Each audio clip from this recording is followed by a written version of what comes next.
ಸ್ವಾಗತ. ಮಧ್ಯಾಹ್ನ ಊಟಕ್ಕೆ ಒಂದು ಸಾಂಬಾರ್ ರೆಸಿಪಿ ಮಾಡ್ತಾ ಇದೀನಿ. ಬನ್ನಿ ಹೇಗೆ ಮಾಡಿದ್ರು ನೋಡೋಣ. ನಮ್ಮ ಚಾನೆಲ್ ನ ಫಸ್ಟ್ ಟೈಮ್ ನೋಡ್ತಿರೋ ಸಬ್ಸ್ಕ್ರೈಬ್ ಮಾಡೋದು ಮರಿಬೇಡಿ. ಲೈಕ್ ಮಾಡಿ, ಶೇರ್ ಮಾಡಿ, ಕಮೆಂಟ್ ಮಾಡಿ. ಉಳ್ಸೊಪ್ಗೆ ಒಂದು ಮಸಾಲೆ ರೆಡಿ ಮಾಡ್ಕೊಂಬಿಡೋಣ. ಇವಾಗ 2 ಟೇಬಲ್ ಸ್ಪೂನ್ ಉದ್ದಿನ ಬೇಳೆ ತಗೊಂಡಿದ್ದೀನಿ, ಅದನ್ನ ಹುರ್ಕೊಂಬಿಡೋಣ ಕೆಂಪಗಾಗಂಗೆ. ಮೀಡಿಯಂ ಫ್ಲೇಮಲ್ಲೇ ಹುರ್ಕೋಬೇಕು. ಈ ತರ ಹುರಿದು ಹಾಕೊಳ್ಳೋದ್ರಿಂದ ಘಮ ತುಂಬಾ ಚೆನ್ನಾಗಿರುತ್ತೆ. ನೋಡಿ ಕೆಂಪಗಾಗಿದೆ, ಇವಾಗ ಸಾಕು, ತಕೊಂಡ್ಬಿಡೋಣ. ಅರ್ಧ ಚಮಚ ಮೆಂತ್ಯ ಹಾಕೊಂತಾ ಇದೀನಿ. ಇದನ್ನು ಕೆಂಪಗೆ ಘಮ ಬರೋ ತನಕ ಹುರ್ಕೋಬೇಕು. ಮೆಂತ್ಯ ಘಮ ಅಂತೂ ತುಂಬಾ ಚೆನ್ನಾಗಿರುತ್ತೆ. ನೋಡಿ ಗಮ್ಮ ಅಂತ ಸ್ಮೆಲ್ ಬರ್ತಾ ಇದೆ ಇವಾಗ. ನೋಡಿ ಕೆಂಪಗಾಗಿದೆ ಮೆಂತ್ಯ. ಇವಾಗ ತಕೊಂಡ್ಬಿಡೋಣ.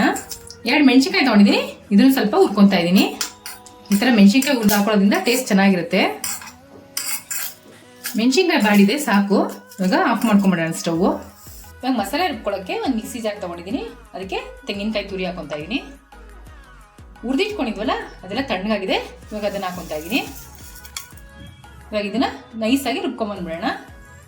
ನೋಡಿ ಈ ತರ ನೈಸಾಗಿ ರುಬ್ಕೋಬೇಕು. ಇವಾಗ ಒಂದು ಒಗ್ಗರಣೆ ಹಾಕೊಂಡ್ಬಿಡೋಣ. ಒಂದು ಪಾತ್ರೆ ತಗೊಂಡಿದ್ದೀನಿ, ಇದಕ್ಕೆ ಒಂದು 2 ಟೇಬಲ್ ಸ್ಪೂನ್ ಎಣ್ಣೆ ಹಾಕೊಂತಾ ಇದೀನಿ. ಎಣ್ಣೆ ಕಾದಿದೆ, ಒಂದು ಸ್ವಲ್ಪ ಸಾಸಿವೆ ಹಾಕೊಂತಾ ಇದೀನಿ. ಒಂದು ಸ್ವಲ್ಪ ಕರ್ಬೇವಿನ ಸೊಪ್ಪು ಹಾಕೊಂತಾ ಇದೀನಿ. ಈರುಳ್ಳಿ ಕಟ್ ಮಾಡಿ ಇಟ್ಕೊಂಡಿದ್ದೀನಿ, ಅದನ್ನ ಹಾಕೊಂತಾ ಇದೀನಿ. ಈರುಳ್ಳಿ ಒಂದು ಸ್ವಲ್ಪ ಬಿಸಿ ಆಗ್ತಾ ಇದ್ದಂಗೆ ಕಟ್ ಮಾಡಿ ಇಟ್ಕೊಂಡಿರೋ ಆಲೂಗಡ್ಡೆ ಹಾಕೊಂತಾ ಇದೀನಿ. ಆಲೂಗಡ್ಡೆನ ಒಗ್ಗರಣೆಲ್ಲೇ ಬೇಯಿಸ್ಕೋಬೇಕು. ಇವಾಗ ಒಂದು ತಟ್ಟೆ ಮುಚ್ಚಿಟ್ಬಿಡೋಣ. ಆಲೂಗಡ್ಡೆ ಬೇಯಕ್ಕೆ 2 ಇಂದ 3 ನಿಮಿಷ ತಗೊಳುತ್ತೆ. ಆಲೂಗಡ್ಡೆ ಬೇಯೋಷ್ಟೊತ್ತಿಗೆ ಸೊಪ್ಪು ಕಟ್ ಮಾಡ್ಕೊಂತೀನಿ. 1 ಕಟ್ ದಂಟಿನ ಸೊಪ್ಪು ತಗೊಂಡಿದ್ದೀನಿ, ಇದನ್ನ ಚೆನ್ನಾಗಿ ತೊಳೆದಿಟ್ಕೊಂಡಿದ್ದೀನಿ. ಇವಾಗ ಸಣ್ಣ ಕಟ್ ಮಾಡ್ಕೊಂಡ್ಬಿಡೋಣ.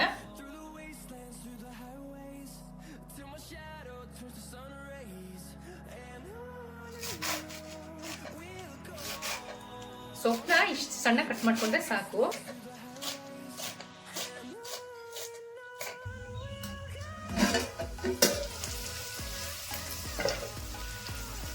ನೋಡಿ ಆಲೂಗಡ್ಡೆ ಮುಕ್ಕಾಲ್ ಭಾಗ ಬೆಂದಿದೆ. ಇವಾಗ ಕಟ್ ಮಾಡ್ಕೊಂಡಿರೋ ಸೊಪ್ಪು ಹಾಕೊಂತಾ ಇದ್ದೀನಿ.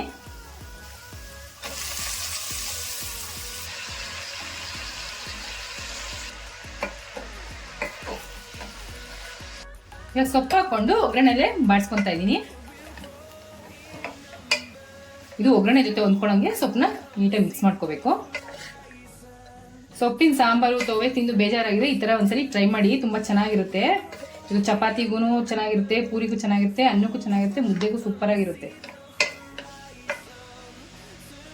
ಇವಾಗ ಈ ತರ ಮುಚ್ಚಿಟ್ಬಿಟ್ಟು ಒಂದ್ 2 ಇಂದ 3 ನಿಮಿಷ ಬೇಯಿಸ್ಕೊಂಡ್ಬಿಡೋಣ. ಸೊಪ್ಪೇನಿದೆ ಅಂತ ಒಂದ್ಸರಿ ಚೆಕ್ ಮಾಡ್ಕೊಂಡ್ಬಿಡೋಣ.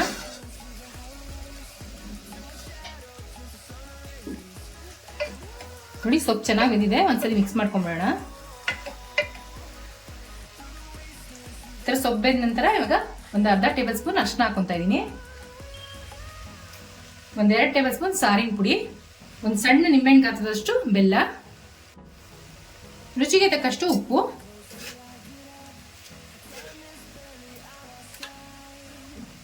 ಇವಾಗ ಮಿಕ್ಸ್ ಮಾಡ್ಕೊಂಡ್ಬಿಡೋಣ.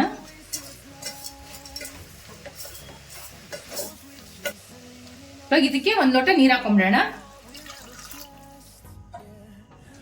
1 ನಿಮಿಷ ಕುದಿಬೇಕು.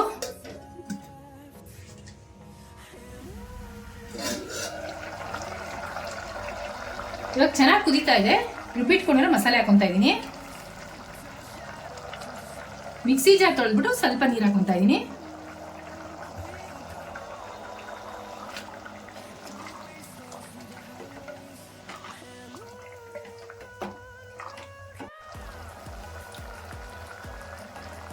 ಗೋಲಿ ಗಾತ್ರದಷ್ಟು ಹುಣಸೆಹಣ್ಣ ಕಿವುಚಿಟ್ಕೊಂಡಿದ್ದೀನಿ, ಅದ್ರ ರಸ ಹಾಕೊಂತಾ ಇದೀನಿ. ಒಂದ್ಸರಿ ಮಿಕ್ಸ್ ಮಾಡ್ಕೊಬಿಡೋಣ.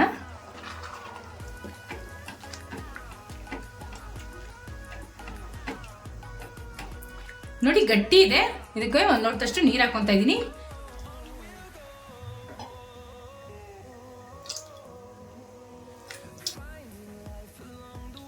ಒಂದ್ 2 ರಿಂದ 3 ನಿಮಿಷ ಚೆನ್ನಾಗಿ ಕುದಿಸ್ಕೋಬೇಕು, ಹಸಿ ವಾಸನೆ ಹೋಗೋವರೆಗೂ. ಸಾಂಬಾರ್ ಚೆನ್ನಾಗಿ ಕುದಿದೆ, ಹಸಿ ವಾಸನೆ ಹೋಗಿದೆ. ಇವಾಗ ಸ್ಟವ್ ಆಫ್ ಮಾಡ್ಕೊಂಡ್ಬಿಡೋಣ. ಉಳ್ಸೊಪ್ಪು ರೆಡಿ ಆಗಿದೆ. ಟ್ರೈ ಮಾಡ್ಬಿಟ್ಟು ಹೇಗಿತ್ತು ಅಂತ ಕಮೆಂಟ್ ಬಾಕ್ಸ್ ಅಲ್ಲಿ ತಿಳಿಸಿ. Thanks for watching our video.